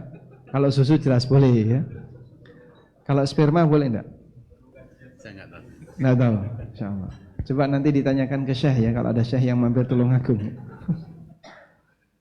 Nah, coba kita lanjutkan. Silakan. Oh, bisa. Tafadhol. Tanya atau tanya? Belum selesai. Sebutkan nama dulu mungkin. Sebentar aja. Kaitannya dengan apa jual beli sperma sapi jantan. Terus kalau seperti itu bagaimana hukumnya dengan para inseminator? Inseminator itu boleh dibayar jasanya, tapi tidak boleh dibayar zat spermanya. Oh gitu. Kalau jasanya, dia kan datang mungkin ke pelosok, naik motor dan seterusnya, biaya perawatan, dan pemerintah itu menggratiskan. Sperma itu kan gratis ya? Bukan beli Ustaz, itu gratis. Bayarnya berapa? Oh beda-beda. Oh unggul lebih mahal. Ya sudah kalau kayak gitu dilarang ya. Karena jual beli sperma pejantan tidak boleh. Baik. Baik, kita lanjutkan. Silakan dibaca Ustaz. Jual beli habalul habalah. Diterusin aja. Nah. Kita sampai jam berapa? 14.30. Hah? Lebih dari itu enggak boleh? Boleh. Tanya jawabnya jam berapa nanti Ustaz? Kita buka tanya jawab. Mungkin nanti waktu asar kita tunda sebentar kita boleh. Oh, ngaten. Jadi mungkin jam 3 kurang 1/4 baru selesai. Insyaallah siap. Baik. Kita baca judulnya saja ya. Jadi jual beli sperma pejantan nggak boleh ya. Berikutnya nomor 3, jual beli habalul habalah. Nah ini ada dua makna. Lihat di halaman 277 itu. Makna yang pertama adalah jual beli anak hewan yang masih di kandungan. Cukup jelas. Yang kedua, jual beli dengan batas pembayaran ditentukan melalui lahirnya anak dari onta yang masih ada di kandungan. Jadi misalnya, saya akan beli tanah Bapak, ya. Harganya berapa ini? Deal 100 dinar. Baik, kapan dibayar? Nanti kalau anak onta ini melahirkan. Anak ontanya melahirkan. Jadi ontanya saja masih ada dalam kandungan. Nanti kalau ini lahir, terus dia hamil, nah, baru tak bayar. Kreatif ya. Selanjutnya, akad munabadah dan mulamasah. Munabadah adalah tarkhur rajul saubahu bil bai'il rajul qabla ay yuqallibahu aw yanzura ilaihi. Jual beli dengan cara melempar. Ini kain. Nah, harganya 1 dinar. Siapapun yang dapat bayar 1 dinar, tak lempar. Boh kena siapa dia harus beli. Itu namanya apa? Munabadah, dengan cara melempar. Makna yang kedua dari munabadah adalah ada orang jual beli tanah, batas kanan kirinya ditetapkan, panjangnya sejauh lemparan. Saya jual tanah saya, harganya sekian, batas kanannya ini, batas kirinya ini. Baik, panjangnya berapa? Silakan kau lempar. Nah, dia lempar. Kalau dia melempar pakai pelintengan ini buto, wah, bisa dapat banyak. Kemudian ada praktek mulamasah, yaitu menyentuh kain yang belum dilihat. Jadi orang yang ditutup, kemudian disuruh jalan, apa yang kesentuh itu yang dibeli. Ini namanya mulamasah. Nah sekarang beli bola, ya kayak di pasar malam dulu Pak. Harga 1 bola berapa? 3.000. Ya. Dia beli 10.000, dapat 3, susuk 1.000. Ya, silakan Anda lempar. Nah, kena minuman, dapat. Apa ini? Munabadah. Seperti ini, munabadah. Kadang dapat minuman mahal, kadang dapat minuman murah. Bolanya 3.000, dia bisa dapat minuman 12.000, bisa dapat minuman sekian ribu. Hukumnya apa? Munabadah. Dan ini gharar di masa jahiliyah. Baik. Kemudian ada juga bai'ul hassah, jual beli dengan kerikil. Nahar Nabi SAW an bai'il hassah. Nabi SAW melarang jual beli dengan kerikil. Jadi bentuknya orang dikasih kerikil suruh ngelempar, apa yang kena itu yang dia beli. Termasuk jual beli ijon, ini juga jual beli gharar di masa jahiliyah. Dari Anas bin Malik radhiyallahu anhu, Rasulullah sallallahu alaihi wasallam melarang jual beli buah-buahan hatta tuzhiya. Tuzhiya. Waqila lahu wa ma tuzhiya. Wa ma tuzhi. Kemudian ada yang bertanya, kapan buah-buahan itu sudah zahwu? Kata Nabi sallallahu alaihi wasallam, hatta tahmarra, sampai memerah. Jadi kalau sudah memerah boleh. Nah, kenapa dilarang? Jual beli ijon itu apa sih, Pak? Ijon itu apa? Nebas yang buah yang belum matang, belum siap dipanen. Nah, baik, ada 3 kondisi yang perlu Anda bedakan. 1, ada orang yang beli mangga yang masih kecil-kecil, tapi dia beli pakai takaran tertentu, sehingga dia bilang kepada pemilik pohon, witmu tak tuku ya. Kok witmu? Buahmu tak tuku. Saya beli 5 kintal mangga, nanti kalau panen duitnya sekarang. Duitnya sekarang. Sudah? Sehingga dia ngasih duit dulu, misalnya 5 kintal berapa? 5 juta, dia bayar 5 juta. Nanti kalau panen, dia dikasih mangga 5 kintal. Nah, ini boleh atau tidak? Boleh atau tidak? Ya.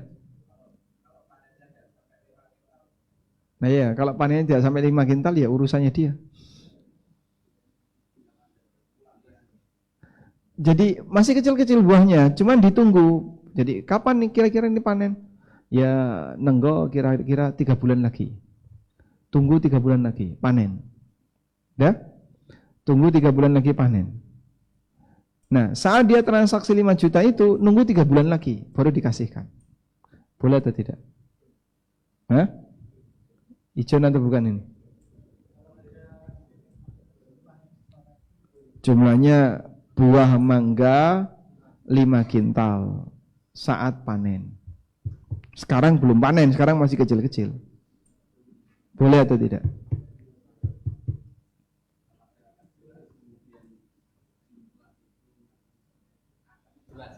Akadnya jelas. Yaitu 5 kintal kan jelas. Taksiran tidak boleh terlalu jauh. 3 bulan itu jauh.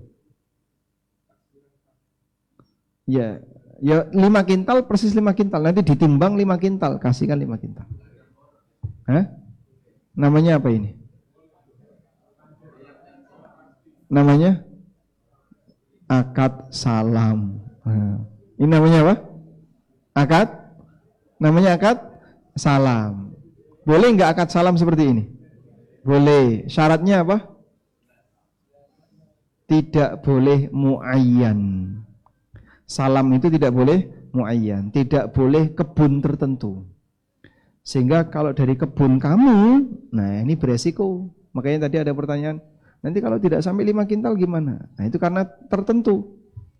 Makanya tidak boleh kebun tertentu. Sehingga penjual boleh nyari di kebun yang lain. Kalau ini nggak sampai 5 kintal, dia bisa datangkan dari kebun yang lain. Yang penting 5 kintal. Dibayar tunai 5 juta sekarang. Boleh. Namanya apa? Akad salam. Baik.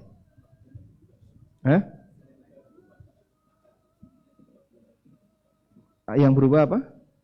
Nggak urusan, Pak. Jadi misalnya kok jadi mahal sekali, ya penjual rugi. Kok murah, ya penjual untung. Makanya akad salam tidak ada perubahan harga. Beresiko di mana? Bisa penjual, bisa membeli. Tapi kan akad sudah deal. 5 kintal 5 juta, 1 kintal 1 juta, bayar. Nah, urusan kamu cari barang. Kok ternyata besok gagal panen sehingga dia kesulitan untuk nyari mangga. Itu resiko dia sebagai penjual. Uang nggak kembali.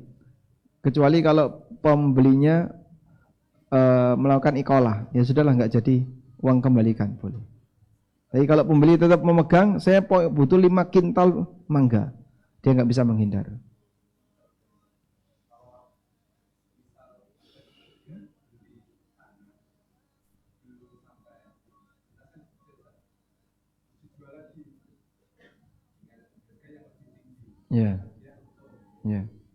Ya boleh aja.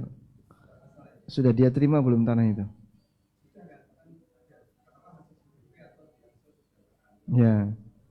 Terus tanah itu sudah dia terima, dalam arti sudah diizinkan untuk melakukan apapun. Insya Allah tidak apa-apa. Ya. Kalau yang lebih gampang ya sepeda motor ya. Saya beli sepeda motor secara kredit ya, dari Ustadz Rahmat. Ya. Di tengah cicilan saya jual ke Ustadz Akhyar dengan cara tunai lebih mahal. Boleh? Boleh. Karena motor ini sudah jadi milik saya dan saya berhak, sudah saya terima maka saya berhak untuk menjualnya. Lanjut ya. Yang kedua, gharar yang ijon yang kedua. Ijon kedua itu membeli buah yang masih kecil-kecil tadi, bakal buah tadi dan langsung diambil. Itu boleh. Pak, ini mangga Bapak kecil-kecil tak tebas sisan ya Pak. Nah, berapa? Wes tak bayar 2 juta, bayar 2 juta. Bleng. Langsung dirok apa ya dah. Boleh? Boleh. Tinggu apa ya Pak? Ya terserah yang beli kan ya. Sehingga dia langsung ambil dalam posisi buah itu masih kecil. Boleh. Ya. Misalnya jagung kecil itu namanya apa? Hah? Janten. Kan dia jadi apa Pak? Sayur ya. Sehingga dia beli jagung sebelum waktunya panen. Sakwit-wite diambil semua. Boleh. Yang ketiga, jual beli yang ijon yang ketiga ini yang dilarang tadi ya.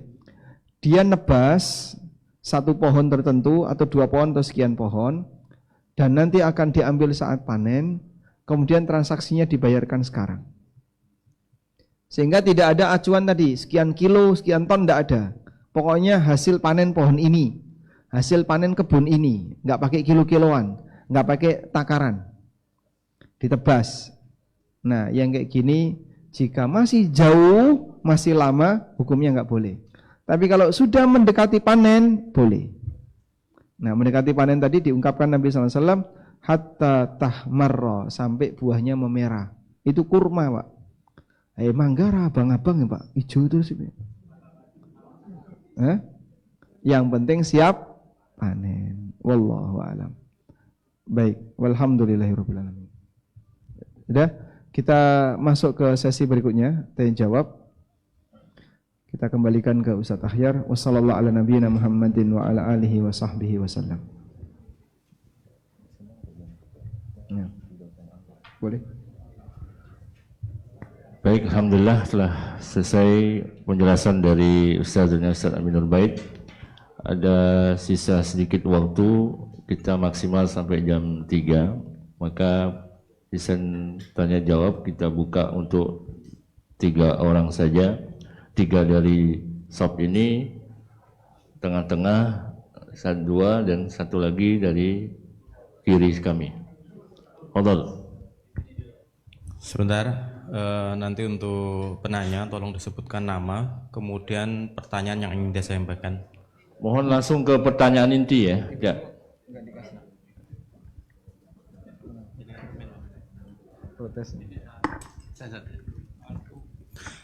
Assalamualaikum warahmatullahi wabarakatuh. Waalaikumsalam warahmatullahi wabarakatuh. Jazakallahu khairan Ustaz Ami atas ilmu yang luar biasa yang diberikan. Semoga Allah berkahi antum. Amin. Walakum bimithli.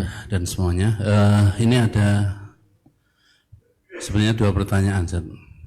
Tapi mungkin yang satu dulu ya. Jadi tadi yang dicontohkan ada di kitab antum masalah pemancingan. Di situ ada unsur ghorornya, gitu Ustaz ya. Nah, bagaimana jika seorang itu membuat jasa pemancingan itu bukan bukan menjual ikannya. Tapi yang dijual adalah view, refreshing, dan tempatnya. Sehingga orang yang datang situ mau dapat ikan, tidak dapat ikan sudah bahagia karena tujuannya adalah bukan mencari ikannya. Ya. Itu yang pertama. Kemudian yang kedua tentang apa itu tadi, menggunakan harta haram untuk modal usaha. Bagaimana jika seorang hutang di bank ribawi, transaksinya jelas karena riba itu haram, kemudian dia sadar itu dosa, tapi uangnya diputar untuk usaha yang halal. Bagaimana hasil daripada usaha tersebut? Itu mawon Ustaz. Nah, jazakumullah khairan. Masya Allah. Baik, berarti tinggal satu lagi ya. Dihimpun ambil dua waktu. Dihimpun dulu atau bagaimana Ustaz? Baik, kita jawab dulu. Ya. Yang pertama, kalau ada orang buka pemancingan, tapi yang dia jual itu suasana, bukan jual ikan. Sehingga orang sudah merasa terpuaskan dengan dia datang ke tempat itu, suasana yang nyaman untuk liburan bersama keluarga dan seterusnya. Insya Allah tidak masalah. Cuman kan orang bisa ngukur ya, kira-kira ini yang dominan yang mana? Suasana atau nyari ikan? Nah, kalau cuman empang, kanan kirinya galengan, panas, kayak payung tok, bayar berapa? 100.000. Ento apa? Itu loh tempat duduk kayak gitu. Sehingga tidak worth it, ya nggak sebanding antara yang dia keluarkan dengan apa yang dia dapatkan. Terus bapak kok mau? Aku nek strike itu mas seneng banget mas. Nek dapat ikan tuh seneng. Berarti dia dalam hal ini lebih kepada mancingnya, bukan suasananya. Ya. Koleksinya apa tuh di sini? Cuman bawal kok 100.000. Bonbin itu loh bayar 12.000. Ada gajah, ada jerapah. Tidak cuman bawal. Baik, ya orang tahulah, jujur ya, orang tahu. Ini kira-kira objek utamanya apa? Apakah suasana ataukah nyari ikannya? Baik. Memang mancing kemudian dapat itu bahagianya luar biasa katanya. Betul Ustaz? Saat narik itu katanya bahagia melebihi kebahagiaan ketika dia dapat harta. Nariknya itu. Wah, narik kayak itu, ini kasih magnet, bawahnya magnet. Yang dibeli senengnya, nggak nyiksa ikan itu. Nanti ikannya sudah dapat, lepas lagi. Sekarang yang kedua, apa tadi? Modal usaha. Orang utang bank. Penjelasan tadi tidak motivasi ya, tidak motivasi untuk itu. Tadi adalah kondisional ketika orang sudah bertobat dari sesuatu yang haram. Lalu dia punya simpanan harta haram, apakah harus dikeluarkan semuanya? Sementara dia sendiri juga orang yang tidak mampu. Nah, pada kondisi seperti ini, Syekhul Islam memfatwakan dia boleh memanfaatkan itu untuk modal, tapi sebaiknya dijadikan apa? Utang. Sehingga kalaupun nanti ketika usaha itu berkembang, bisa dia kembalikan, itu lebih bagus. Menyelamatkan dia dari sesuatu yang haram.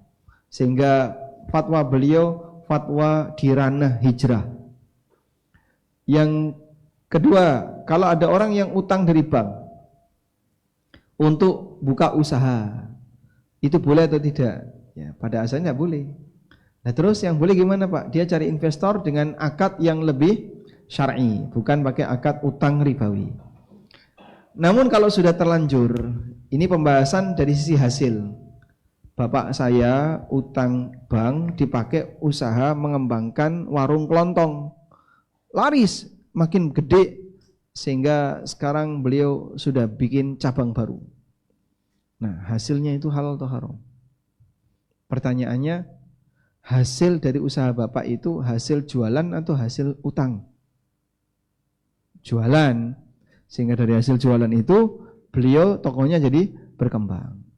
Maka karena berkembang dari hasil jualan, berarti hasilnya halal atau haram? Halal.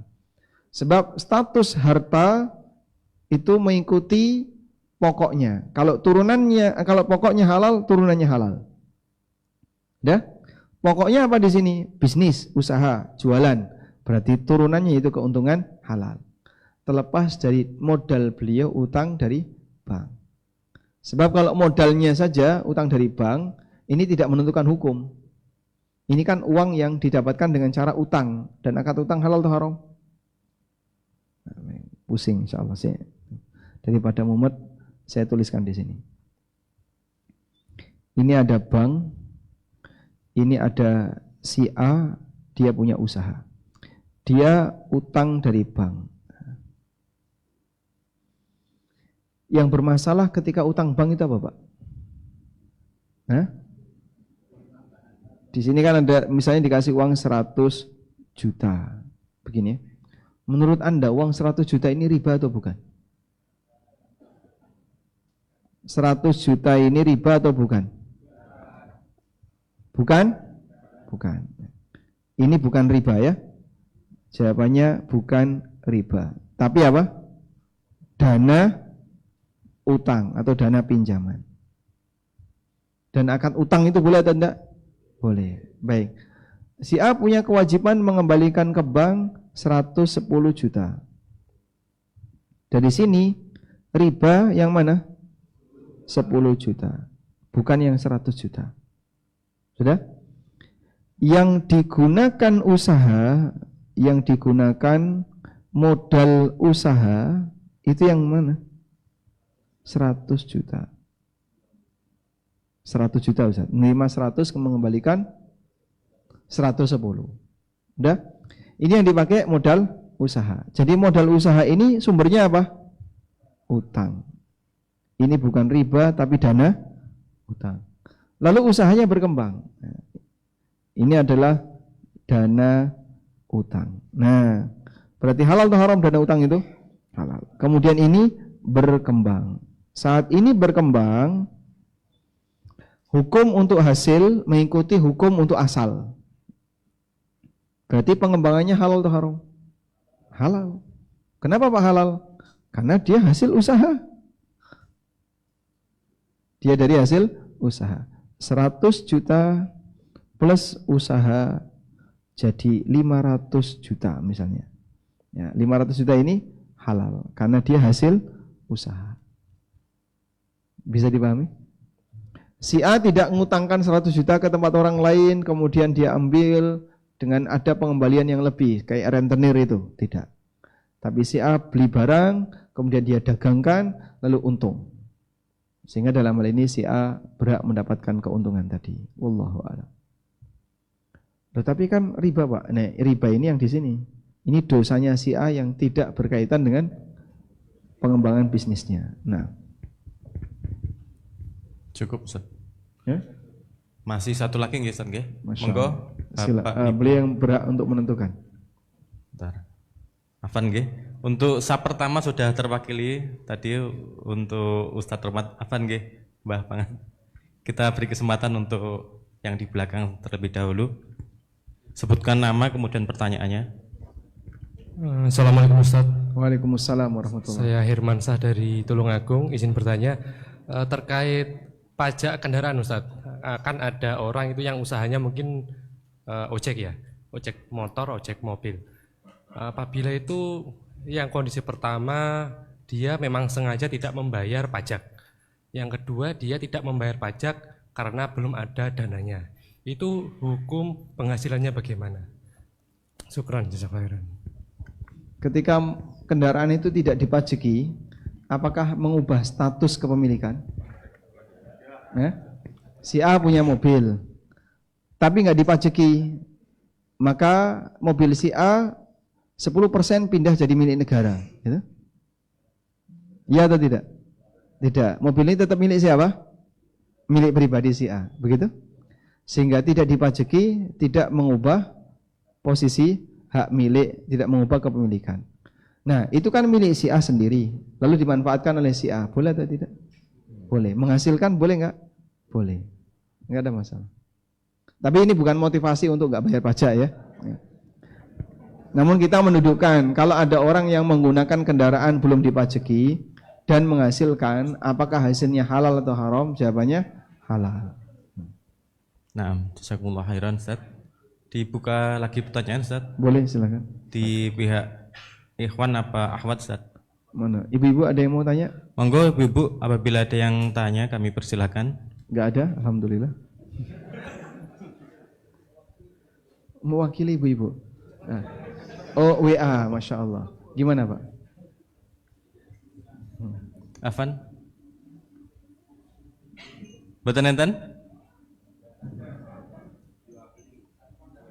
Silakan.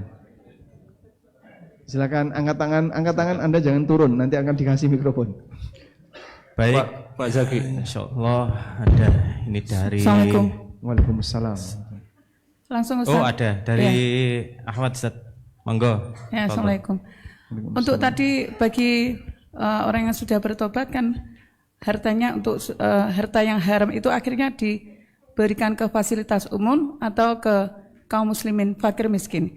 Itu harta haram diberikan kepada fakir miskin untuk dimakan gimana Ustaz? Ya, jadinya halal. Bagi penerimanya halal karena mereka berhak untuk itu. Sehingga ketika itu jadi solusi yang diberikan, berarti mereka berhak untuk memilikinya, maka mau dipakai makan, mau dipakai beli baju, yang lainnya semuanya halal. Kok bisa fakir miskin yang menerima riba jadi halal? Sebab mereka punya hak dari negara. Jadi sebenarnya arahnya itu ke Baitul Mal. Baitul Mal adalah negara. Nah, fakir miskin, dan ini aturan baku negara. Negara muslim punya tanggung jawab untuk memberikan jaminan kesejahteraan bagi rakyat yang tidak mampu. Alhamdulillah Indonesia termasuk yang mengadopsi aturan itu. Bahkan sampai masuk ke undang-undang. Fakir miskin dan anak terlantar dipelihara oleh negara. Dan belum semua fakir miskin telah dipelihara oleh negara. Maka dana itu yang seharusnya kita masukkan ke Baitul Mal, kemudian kita langsung salurkan kepada penerima yang berhak dari Baitul Mal. Wallahu a'lam. Jazakumullah khairan Ustaz. Mungkin dari Ahwat ada satu lagi pertanyaan, monggo.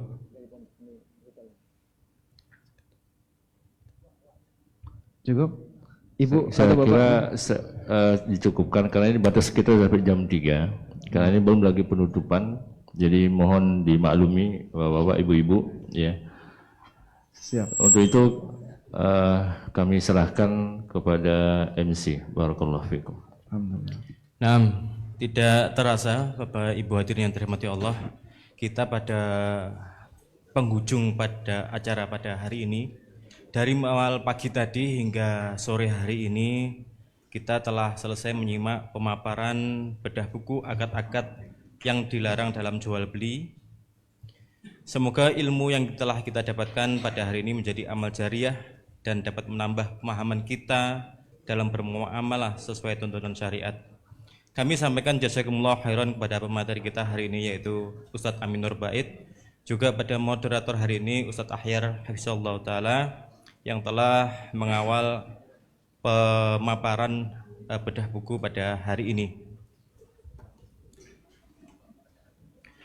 Kami sampaikan terima kasih kepada seluruh peserta, kepada Koperasi Zirkah Muslim Indonesia, kepada Dakwah Tulungagung, kepada ANB Channel dan juga sponsor hari ini Kubatur dan Travel, juga panitia serta semua pihak yang telah berpartisipasi dalam acara hari ini. Sebelum kita akhiri pada acara hari ini, marilah kita tutup dengan doa kafaratul majelis. Subhanallah wa bihamdika asyhadu an la ilaha illa anta astaghfiruka wa atubu ilaik. Wassalamualaikum warahmatullahi wabarakatuh.